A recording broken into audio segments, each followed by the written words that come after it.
is, what does it take by your belief to get into heaven?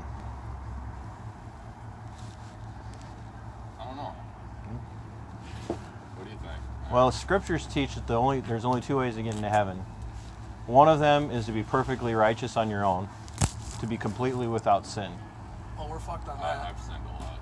Sorry. We all and now we're smoking. No, drink, smoking's not a sin, and drinking's not a sin.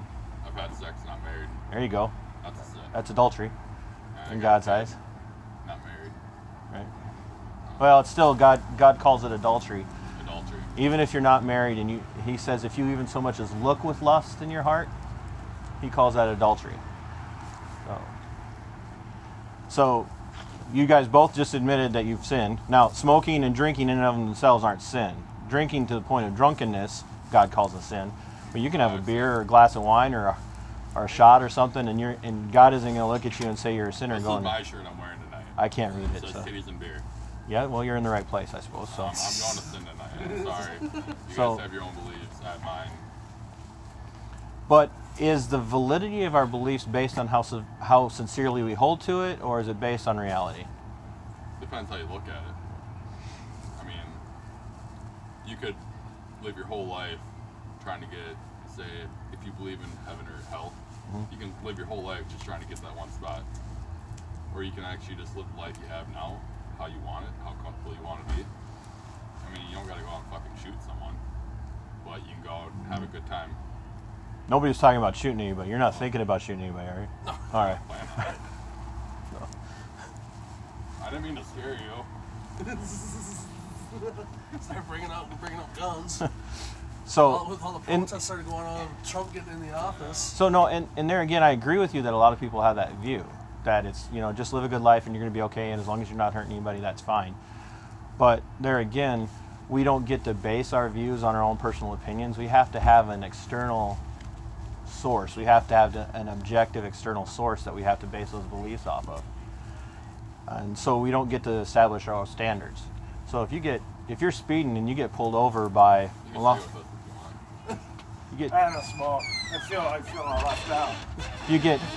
if you get pulled over by a law enforcement officer for speeding, he's not going to go, well, do you feel like you were speeding or were you actually speeding? He's going to say the law says that the speed. I heard the speech today. I got pulled over today. Well, that one hit close to home. But he'll say the law says that the speed limit is 55 and you were doing 65. Well, and you're going to well, I don't feel like it should be 65 or 55. I feel like it should be 85. So I feel justified in going that fast. And the law enforcement officer, if he's doing his job correctly, is going to say, I understand that's how you feel, but you're wrong. And because you're wrong, there's a penalty due. And that penalty is a citation. And if you don't pay that citation, you're going to have a warrant issued for your arrest because you're not paying the penalty that's due. And that's the same thing. God says, yeah, you can believe what you want. You can have any view that you want, but that view that you have isn't necessarily what's right. Your view has to be based on the truth. And truth is contained in Scripture. And Scripture says that the only way into heaven is through the shed blood of Christ.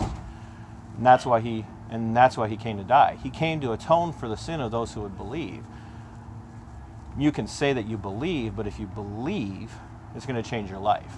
You ever heard that before? No, I don't really go to church. So. Actually, I gotta make one correction on what you said. You won't have a warrant issued right away.